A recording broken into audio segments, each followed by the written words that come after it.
for bringing you on. We founded our organization based on the azospirillum nitrogen fixing because it works in coordination and cooperation.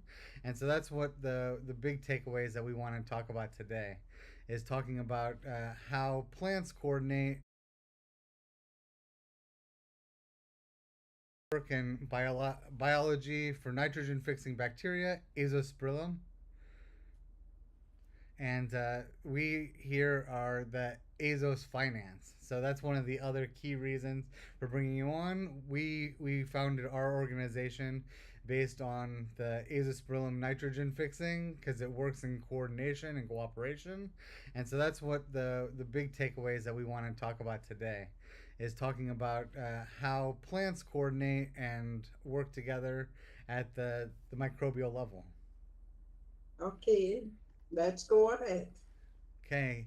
Uh, to to get us started, can you tell people a little bit about yourself and your work?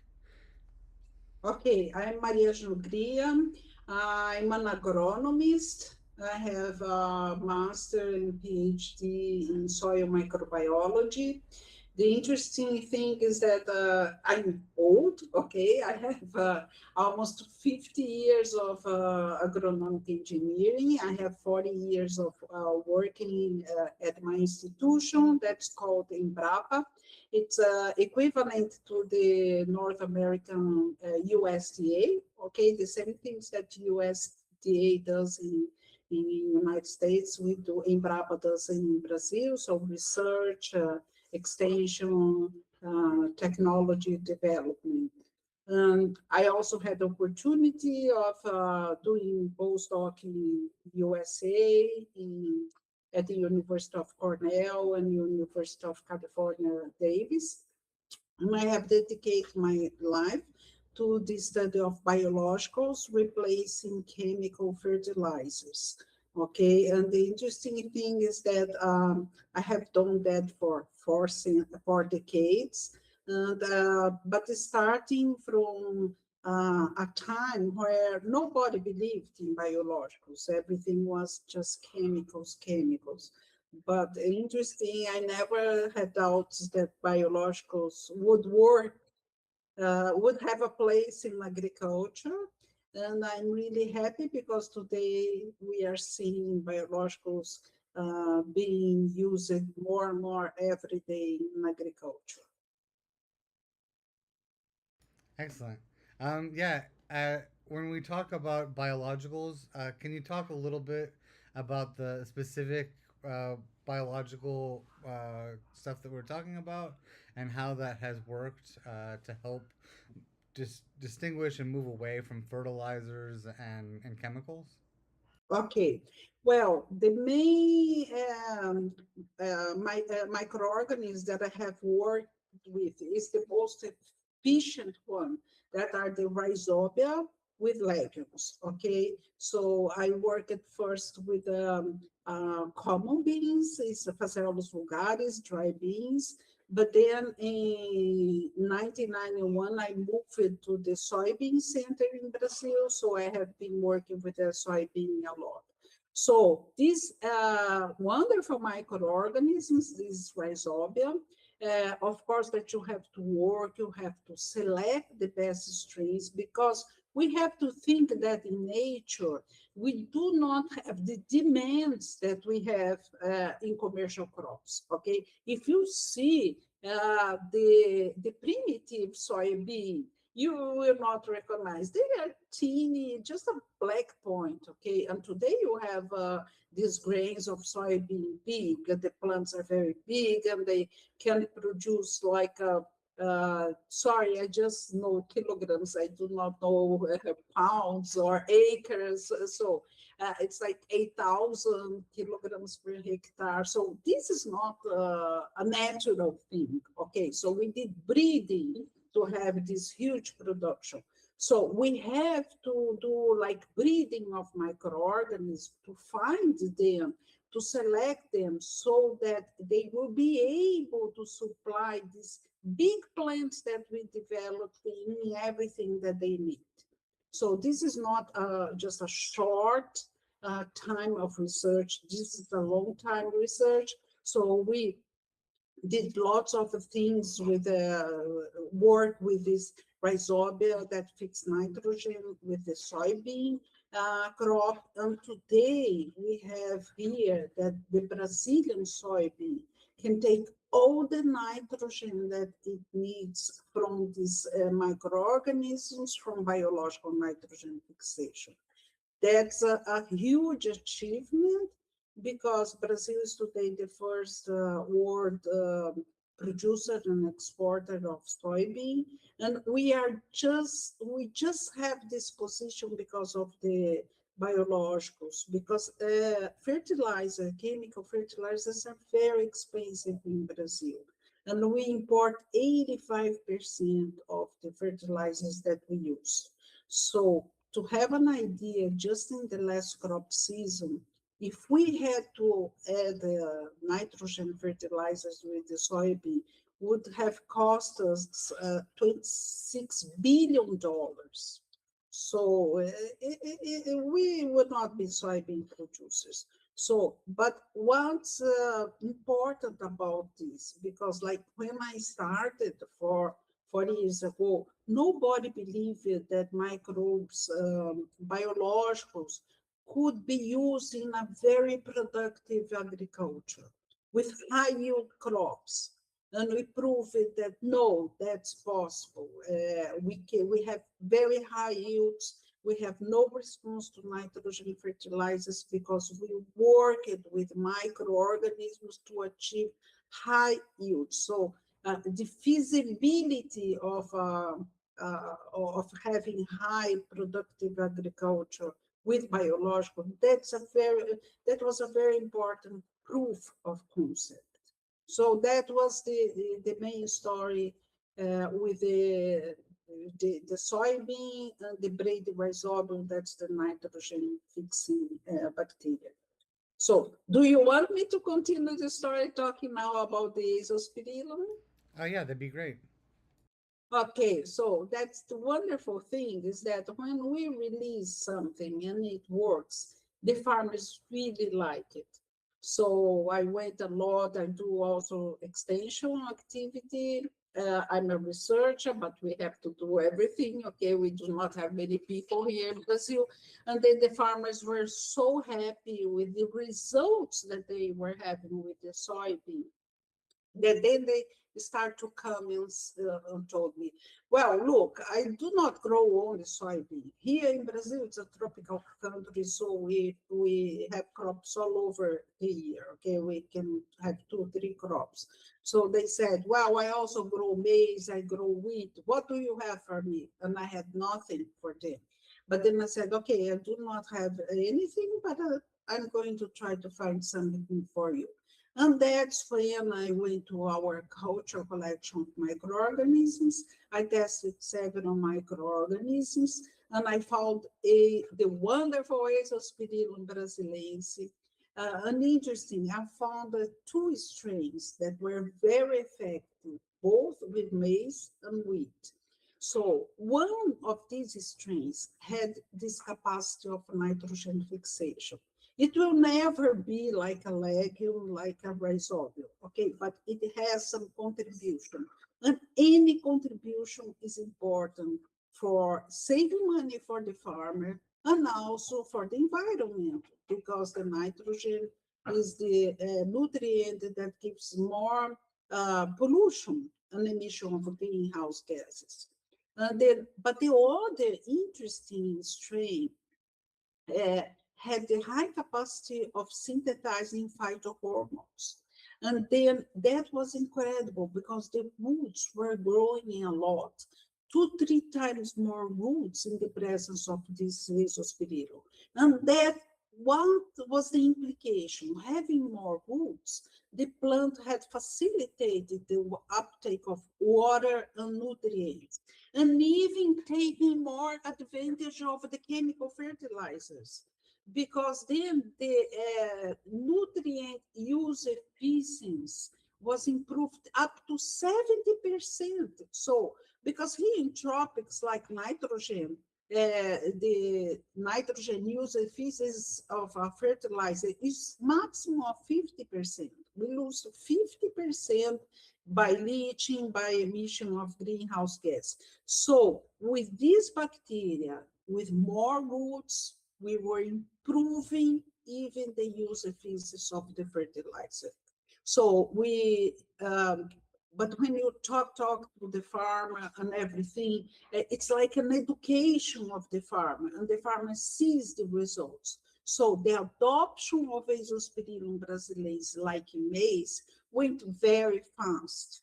Just after less than 15 years, we have today more than 10 million hectares of maize using every year the Azospirillum brasileense. That's like 50% of the maize growing in what we call winter time and 30% in the summer farm. And you know, the best proof that something works is the farm. Because if the farmer is every year using more and more, it's because the farm has used it and the farmer proved that it's effective. That's and crazy that without care, we're actually losing more than 50% of the nutrients. As you say, like the roots and the ability to coordinate the actually increases the larger the network is. Do you think you could talk just a little bit about how plants work and obviously plants are a living organism. They're very different from we are, but a lot of people they might think of them as very like sedentary kind of uh, dormant organisms, but they're actually very alive. They're literally breathing, taking up nutrients all the time. Can you talk a little bit about the education of like the complex living systems of plants? Well, plants, everything that is alive is complex, including us humans, okay? So, plants, first of all, what people must think about is that plants, we in agriculture, in nature, you have the plants that have been evolved for thousands of millions of years, and so they are there working, stabilized, in equilibrium. Okay, now agriculture, we need agriculture, we need food.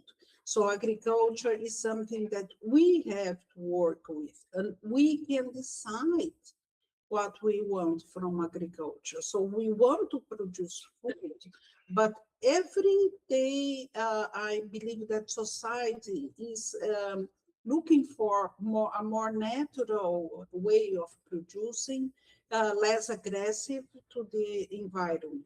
Okay, so then all the plants, as I said, that we have today, all the crops, we work with breeding. We do not have this huge yield in nature. So, but what type of breeding that we want? Because we are selecting what we want to produce. So one thing is that in plants, they just like obey us. Okay, so if you do a breeding program in a soil with a high amount of chemical fertilizers, this plant will do what we want, is to produce in an environment that will need lots of chemical fertilizers. So now, if we want a more natural, economic, and environmentally friendly way of production, we have to do the breeding of our plants in an environment where we put the microorganisms. So they will know I have to perform in the presence of the microorganisms. So nobody, and I like very much this concept that we talked today about One Health. Okay, One Health. What's One Health?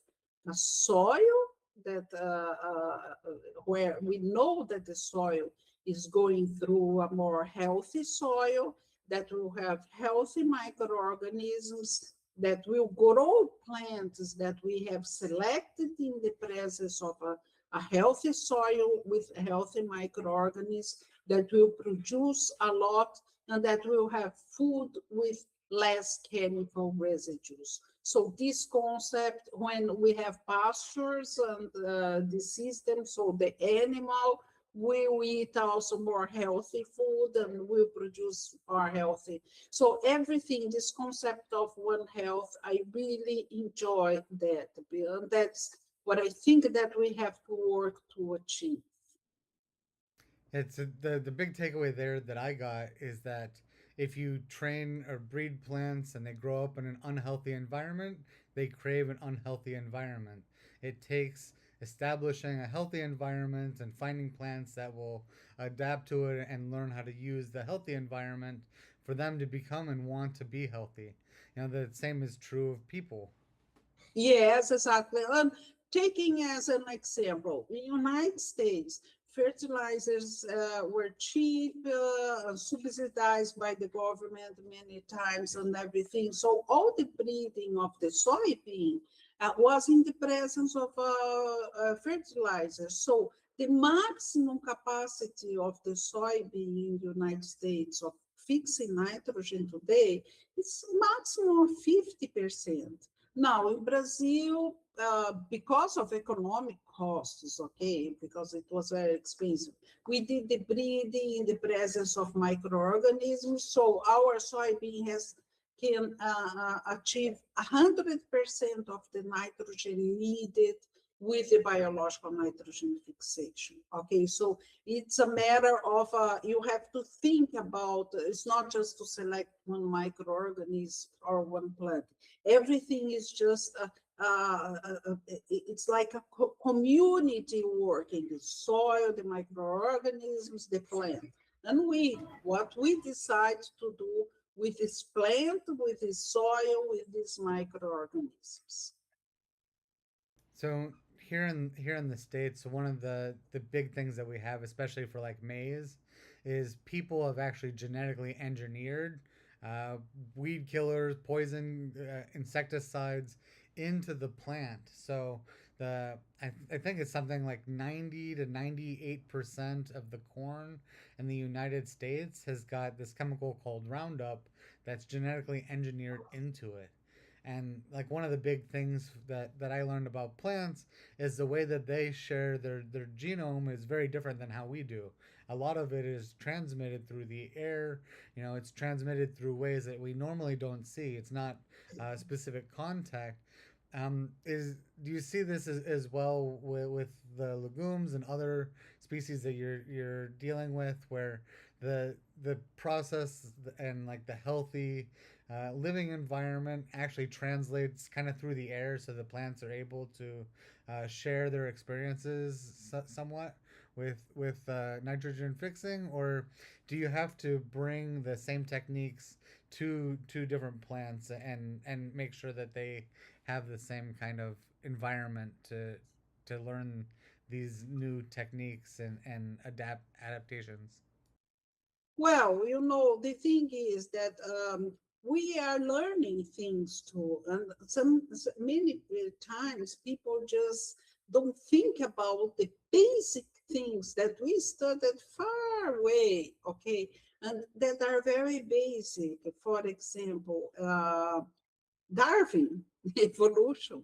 Okay, so the problem that we are facing, and sometimes you think that you are solving a problem right now, but you are creating a problem in a long term that will be more difficult and will take more money to solve.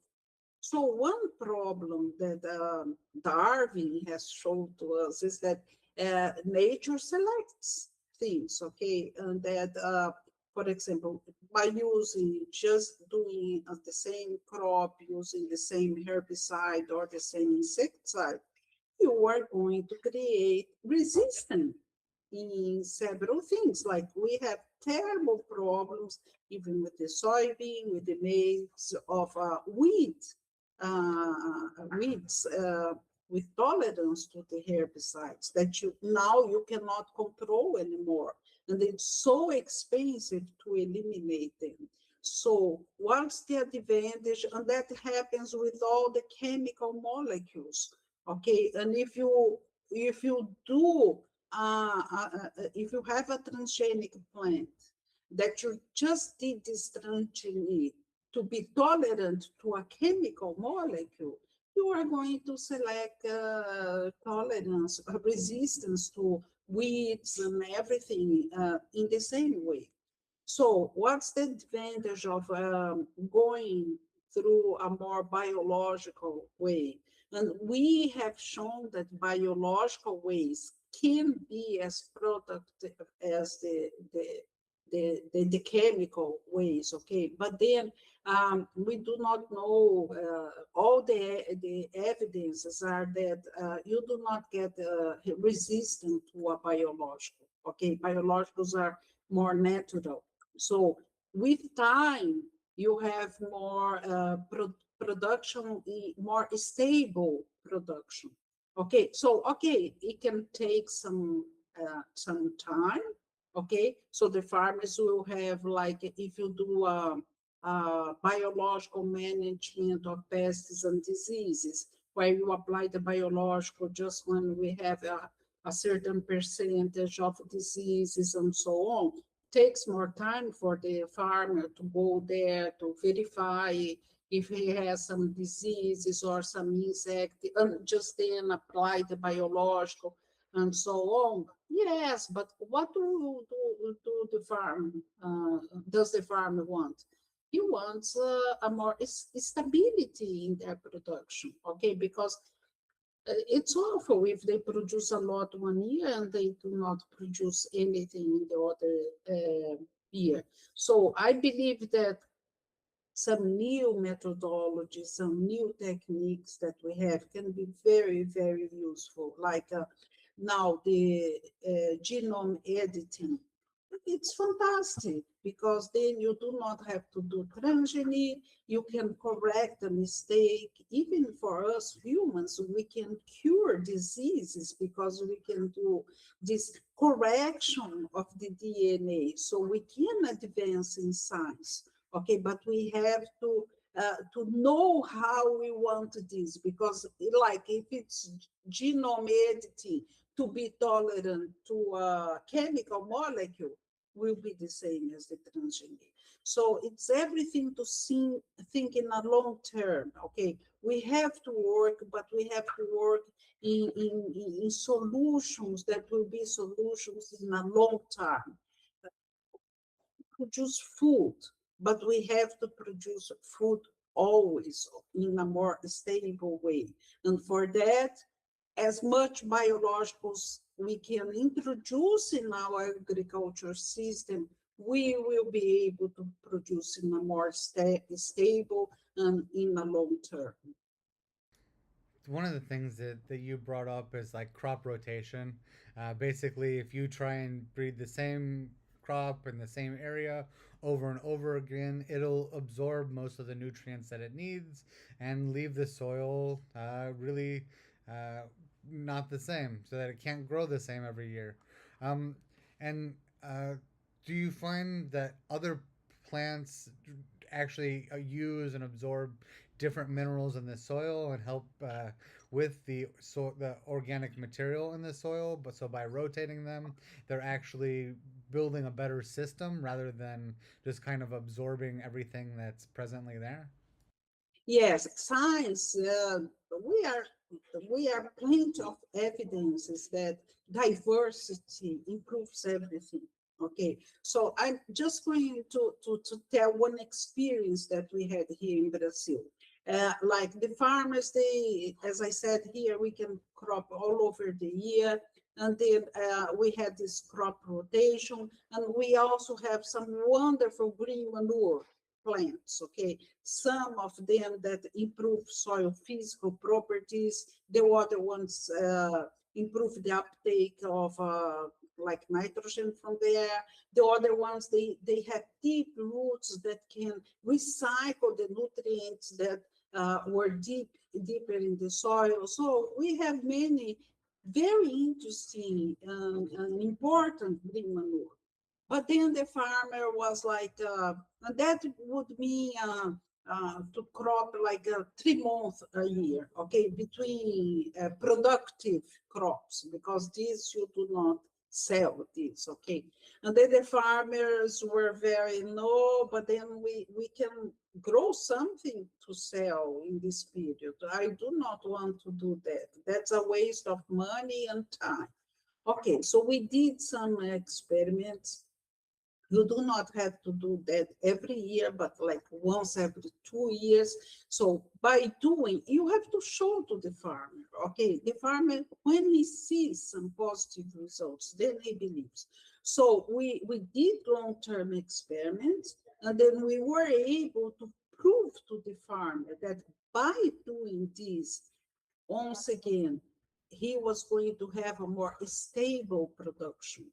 The soil would give resilience to the plant, to the crops. And the economic benefit after 2 or 3 years was positive for the farmer, even losing 3 months that he was not growing a productive crop. So all the evidence that we have is that crop rotation, and there are some wonderful plants for green manure. They can improve the soil organic matter. They can improve soil health, and then will allow the farmer to have a more stable production. So it sounds like the best way to help plants is to work with them, not try to control them and try to force them to do what we want to do. Because just hey, grow fruit for me is not what they're meant to do. They're living creatures as well to some extent. Um, No, what we can do is that we have to produce food, okay? So we have to have these high productive crops because the more productive are the plants, the less soil we use, so we do not have to advance in any forest or anything. So improve yield is very important. So what we have to do is to work with the plants, to help them to be more productive in more natural ways, okay, using as much biologicals as possible. We still do not have the knowledge today to do this type of very intensive agriculture without chemicals, okay? We still have to invest in research to achieve that. I believe that we'll be able to achieve one day, but large farms with monocrops in one crop season and everything, we still have to use chemicals, but we can reduce a lot and progress to use as many biologicals as possible. So one of the things that you touched on just a second ago was about bioengineering. Do you see, or and from your experience, so there are some that have like extended the roots to go deeper and longer and things like that. Does that also absorb more nutrients? Are there give and takes for some of the different engineerings that people do? Yes, it's a wonderful tool, and I believe that we have to advance in science and to know the benefits of science. I'm a lover of microorganisms, and personally, I can tell you that what I see microorganisms is much higher than any bioengineering plants that what I see with the when I use exospirillum in a plant, the enormous roots and everything, I had never seen any bioengineering plant. Okay, so the diversity of microorganisms in soil, it's ridiculous. We have not explored 0.0001%. So in soil, I believe that we have the solutions for all the problems that we can have in agriculture for centuries.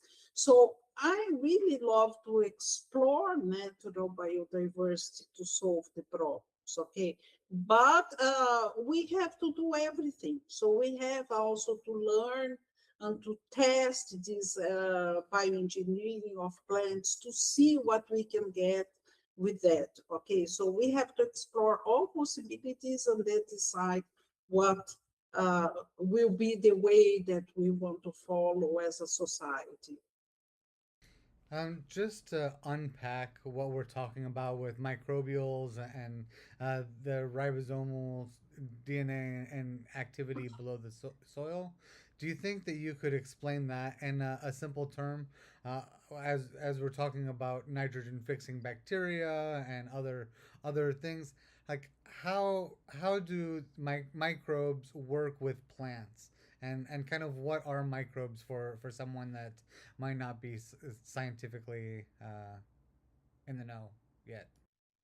Well, the thing is, microorganisms are in Earth far, far, far before millions of years before any plant was here.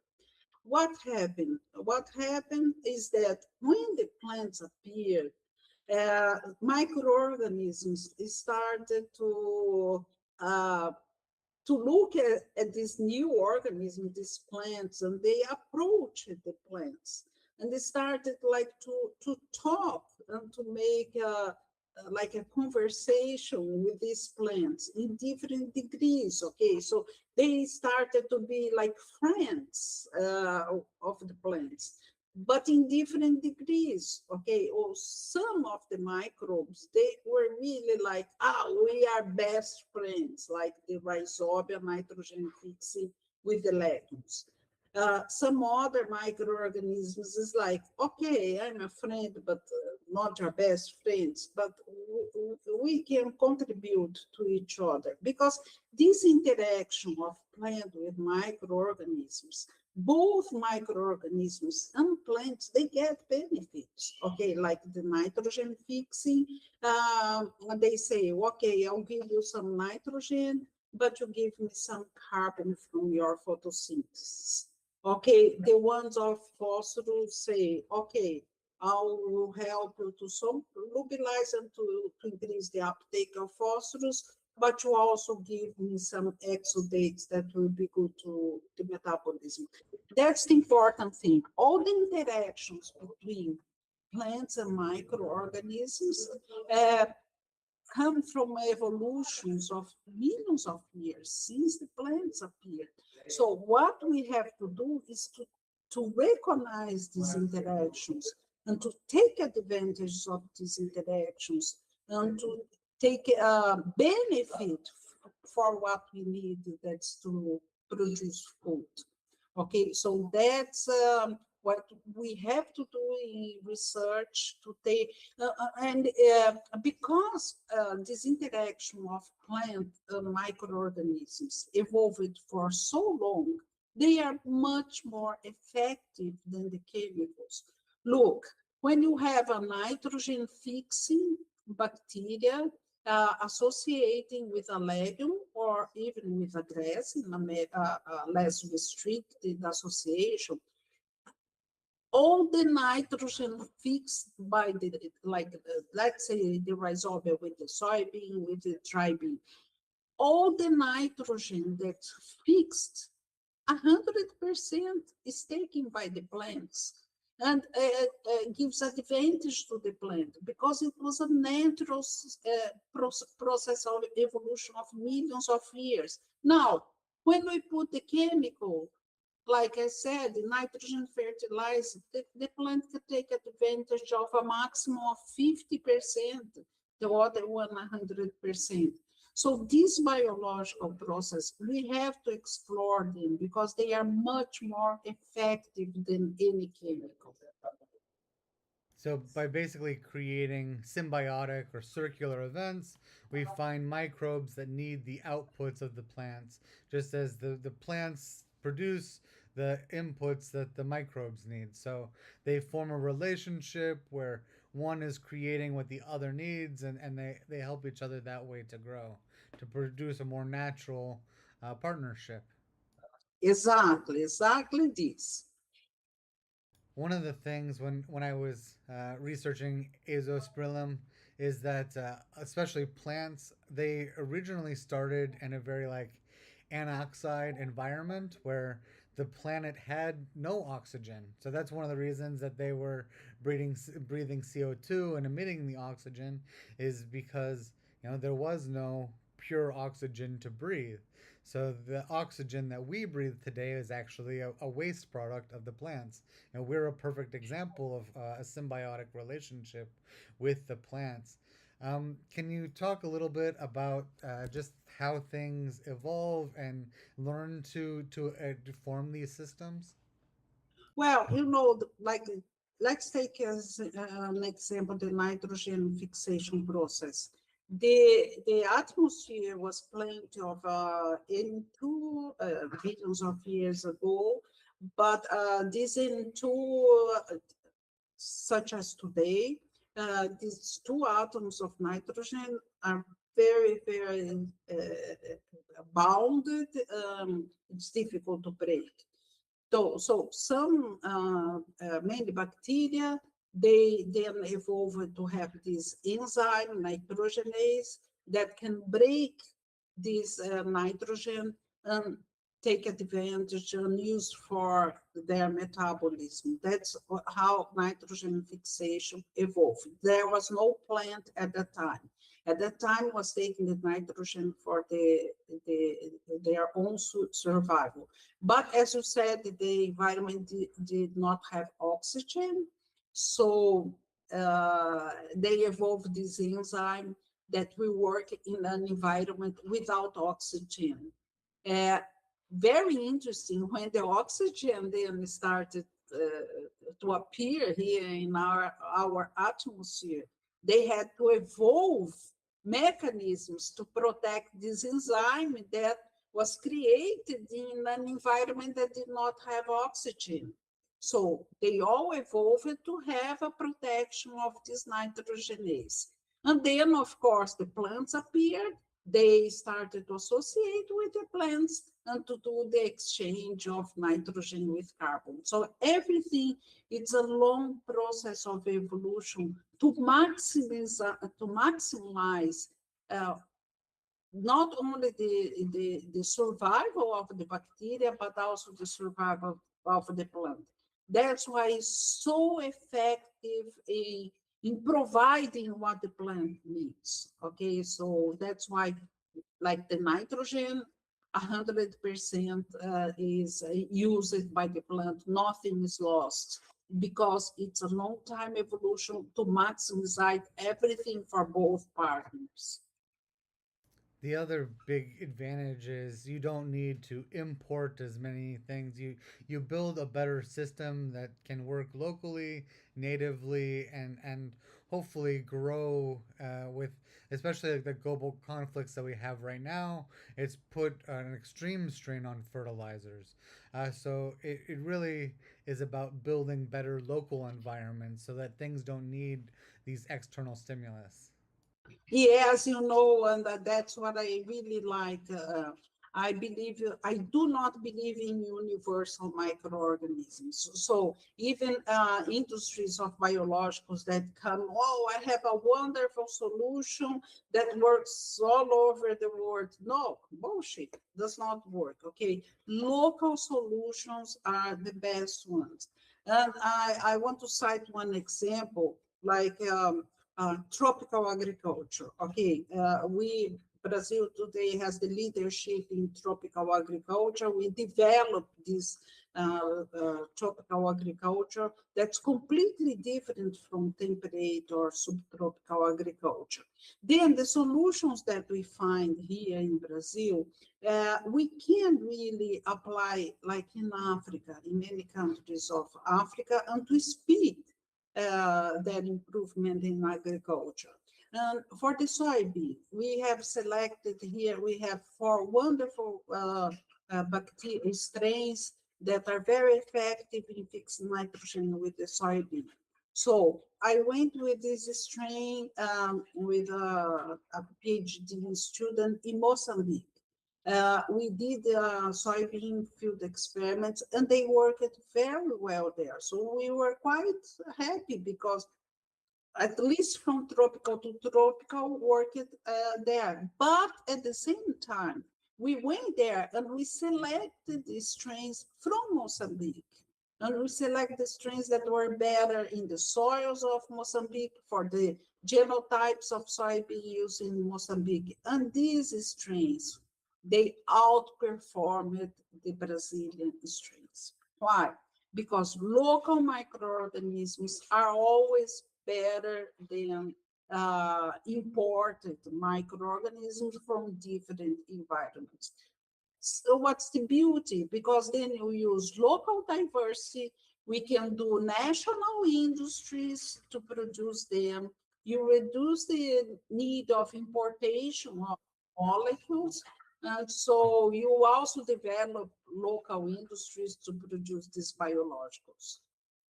The other main thing that I'm hearing and that you touched on earlier is that biodiversity and working with the local ecosystem helps improve everything. If you just try to maximize what you think you want and you exclude the actual diversity, you're actually minimizing the chance for coordination or people working together.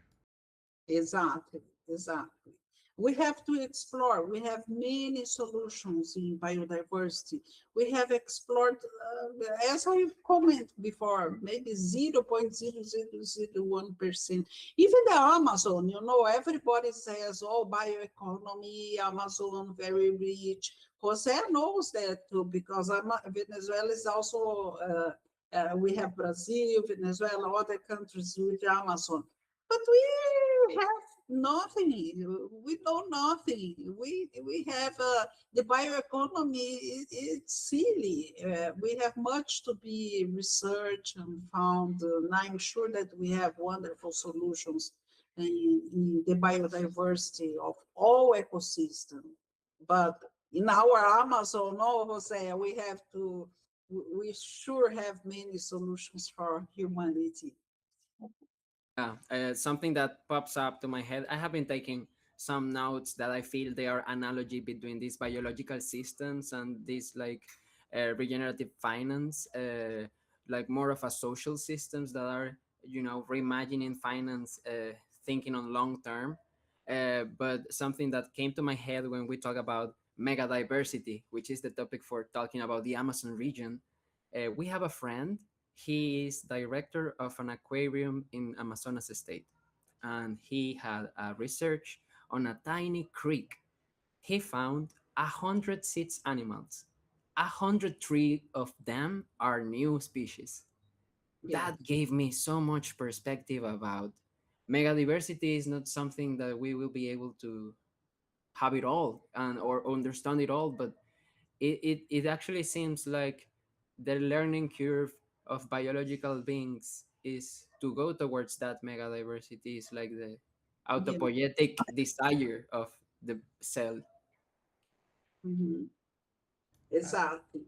yeah, autopoiesis is one of the things that Jose really turned me on to, and dealing with system theory and the interconnectivity between different systems. We had a couple of posts recently for about Humberto Maturana, and yeah, I think that basically that is one of the things that really talks about what the heart of the issue and why biodiversity is important. I want to talk a little bit about world hunger and the World Food Prize and that in 2024, 673 million people were reported as experiencing hunger. 295 million people in 53 countries actually are facing food scarcity. Can you talk about the importance of taking these systems to help feed the world and just how hungry is the world? Yes, the thing is, when I always was very sad when I saw somebody without food. That's why I decided to study agronomic engineering, because I wanted to help to produce food. Because the first thing that you think when you see hunger is that, well, I have to produce food. Okay, but then today, and we we have a book. It's all it's also in Portuguese, in Spanish, in English. You can download. It's the Brazilian experience, but I have learned so much about it. It's about food and nutrition security. So I was studying and I went to the biggest expert, and I can say today that to produce food, it's like 40% of the solution of food security. Okay, so we have all the things starting with the government, the role of the government. We have education. We have even a more positive way of seeing the role of women in agriculture, because family agriculture, preserving medicine plants and everything, most of this work is women, okay, that are not considered in agriculture. Education is extremely important to create a new generation that will know how to eat healthy food. Okay, this we teach our children at the school. And if we have today these millions of people still without access to food, we are also having millions of people with obesity. Okay, that's a problem as serious as the other one. But anyway, we are talking about we have to progress like in preserving, not wasting food. Okay, like how to preserve food. It's crazy. Brazil, we as in Venezuela, Jose, we have wonderful fruits, juice, wonderful. But you know that in Brazilian fruits, the waste is 70%, not waste, lost. We lose 70% of our fruits. Okay, so we have to work more to how to preserve these fruits, how to make juices or other things. So waste and losses and wastes are incredible in our planet. So it's not just to produce food, it's all the chain. Like we have geopolitical problems, as you see, we have food today, but this is not reaching countries where we have wars, where they use restriction of food to really punish the population and everything. So it's not just, so it's a multi problem that we need everybody, all the sciences working together.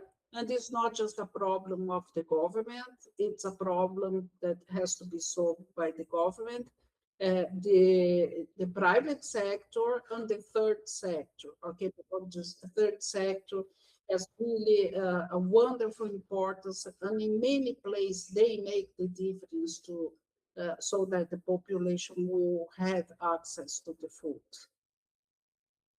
And just one more question before I throw it back to you about the U.S. aid and global support for support of hunger.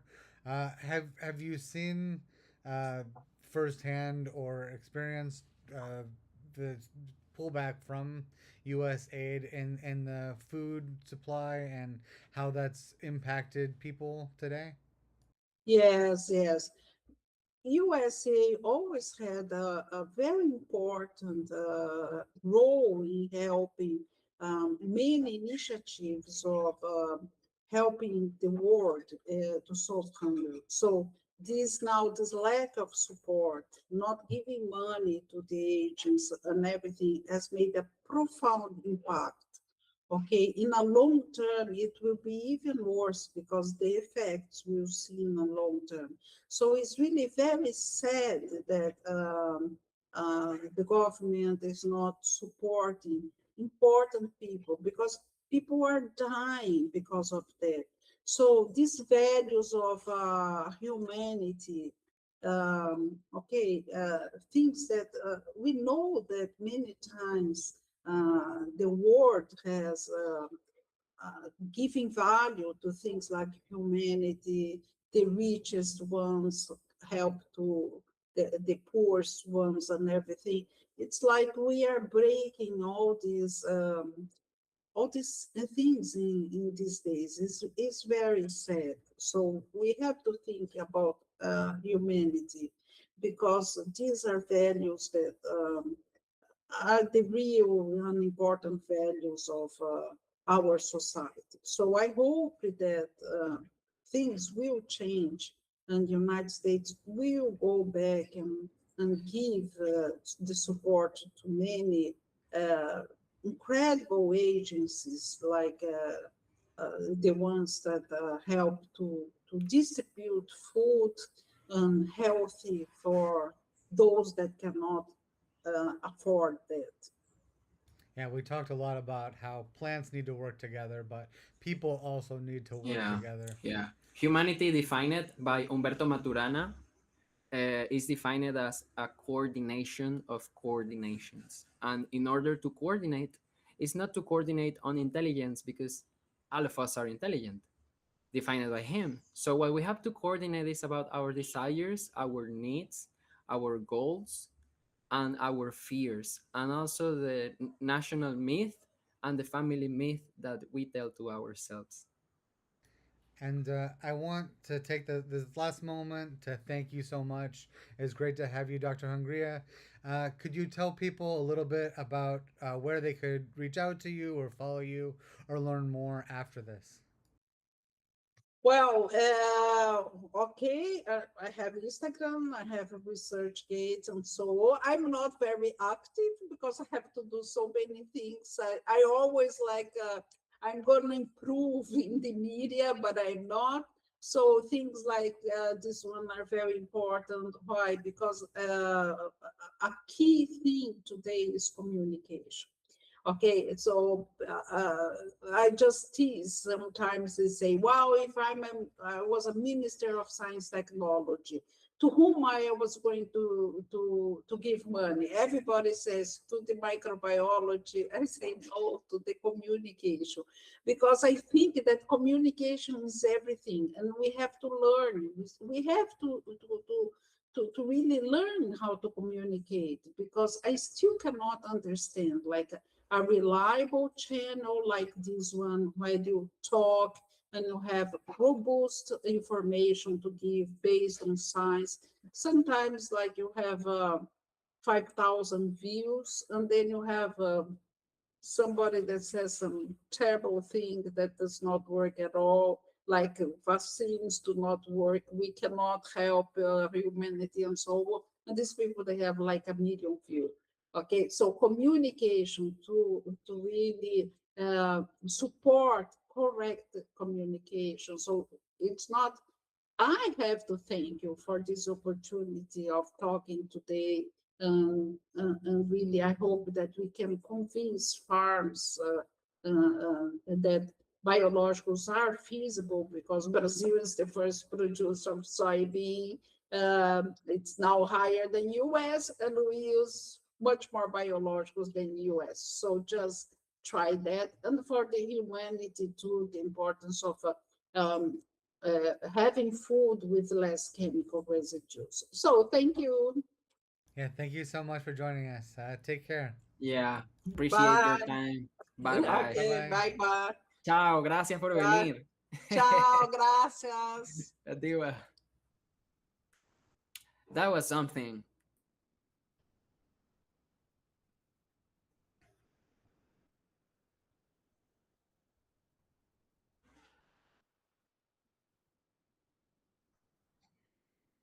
I can see your camera, but yeah, something changed.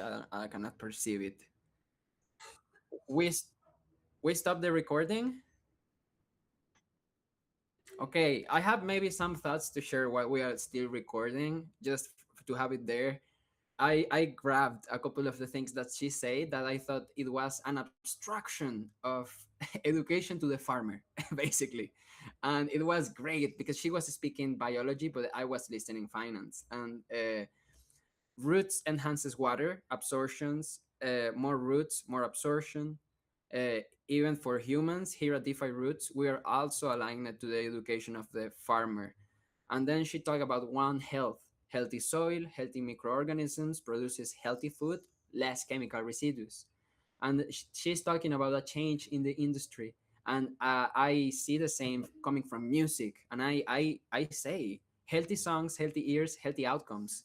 And there's a fractal to take her on. And that was something I wanted to say. In the moment that she says that the problem is not only microorganism or food, it's a fractal. It's the meta crisis in a certain way.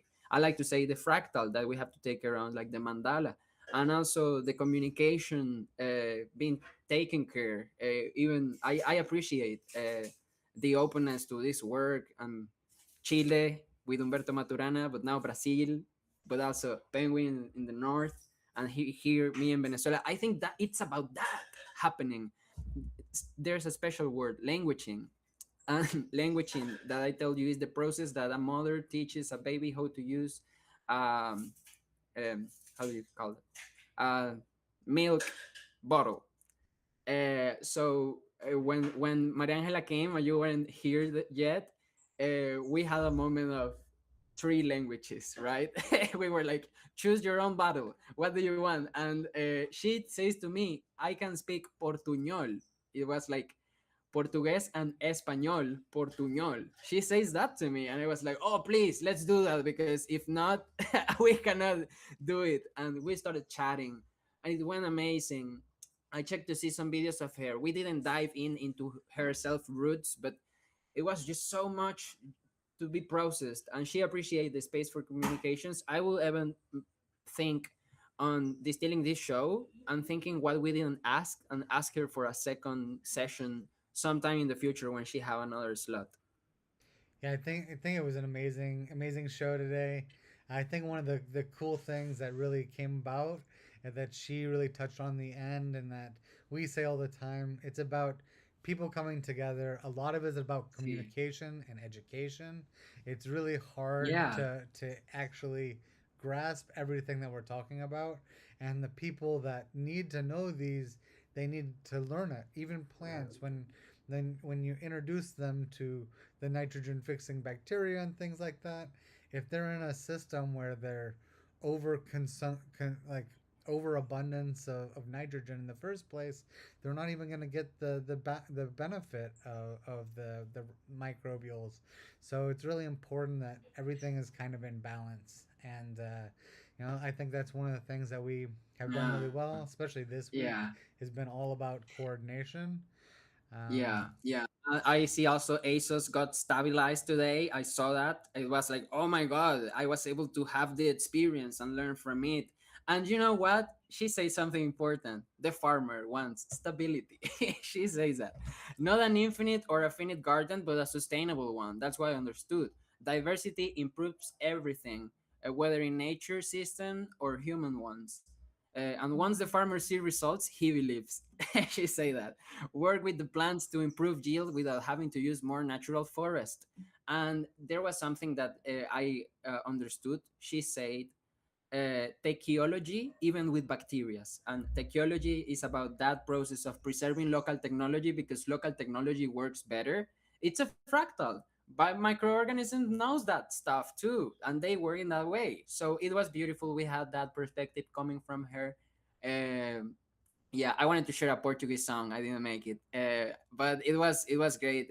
I was performing it at the beginning, and she appeared, and it was spontaneous. I think I learned from this space, and it was not a Web3 finance space. It was merely biology and looking to abstract it, and I think that is the soil, then to build good coordination. We could see through her eyes that it's not only about food growing, it's about coordination, governments, and how to do distribution, while at the same time we preserve food, because food goes rotten in this universe that we are offering, where we go for natural instead of chemical. And um, I appreciate her having four decades thinking on that and being that rock star about microorganisms.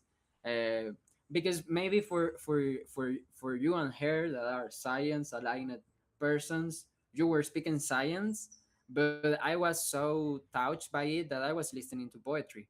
And I think that biology is a science framework, that it has a lot of that universal language of poetry, or that fractal of music math that I see, that is like an architectural design. It can be repeatable in everything that is aligned to biology, and it's complex. But when she explained it also, like, the plants then are happy because they have this conversation. It seemed also like music. There's an orchestration. Nature works in a way where there's harmony, which is the right distance. So you don't have something completely good or completely bad. It's a symbiosis towards an orchestra. It smells like flowers or like rotten, but it's beautiful. And that is how nature processes things. So I appreciate the opportunity to be here co-hosting. Basically, being able to listen in real time and learning, I appreciate that. Yeah, it's great to have you here. And, today we were literally talking about the roots, and everything that we do is about coordination, Clack, working clack. together. So, yeah, it's great to have you here. Yeah. Would you like to still close with a song today? Yeah. I would like to do that Portuguese one. Usually I play that with Vanessa. It's a cover, native roots. It will be like native roots. Pa pa pa pa da pa pa pa da pa pa. Guardo speranza di una noche de amor. Le troche vontade para viver mais. E a promessa que a chance terminou. Eu vou aqui me pra deixar pra trás. Estoy cansado de sufrir, quiero danzar, sentir calor. E poder solar a universo en torno de você. Brilhando en vida, sorrindo a todos, só vibrando amor e paz. Sento na noite, penso em você, lembro como eu vou amar. Quando você se foi, chorei, chorei, chorei. Agora que voltou a sorrir, sorrir, sorrir.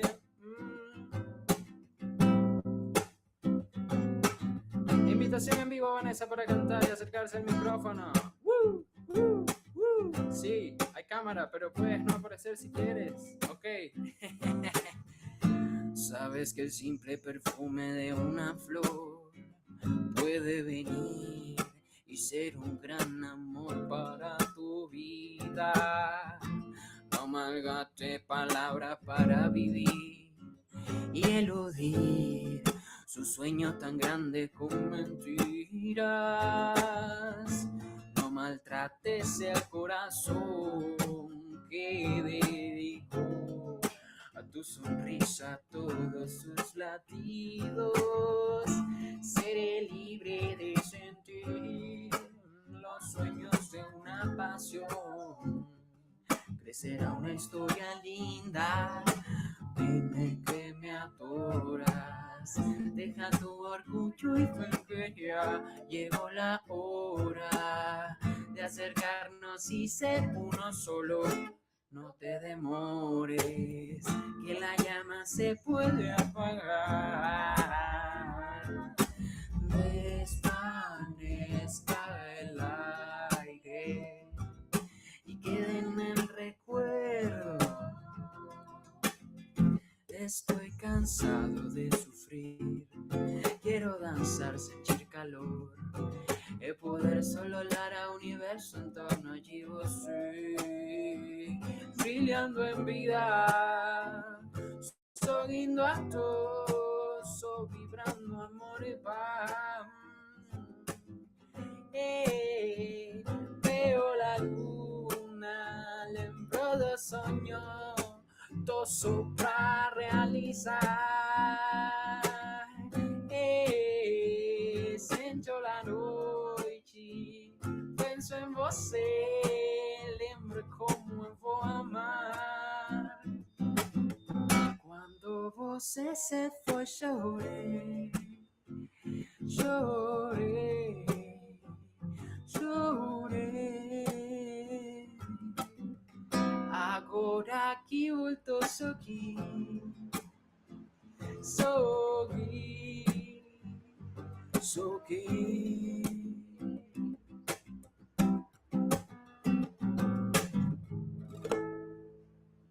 Woo! Keep away from phone and hold the vibe.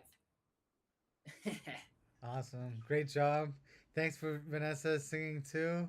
Gracias, Beautiful Vanessa. song. And Yeah, a pleasure.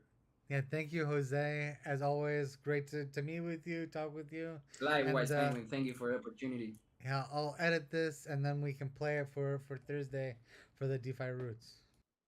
Amazing. We have beautiful content. It's a celebrational moment. We can move on. I feel inspired again also by seeing the stability. I feel stable again.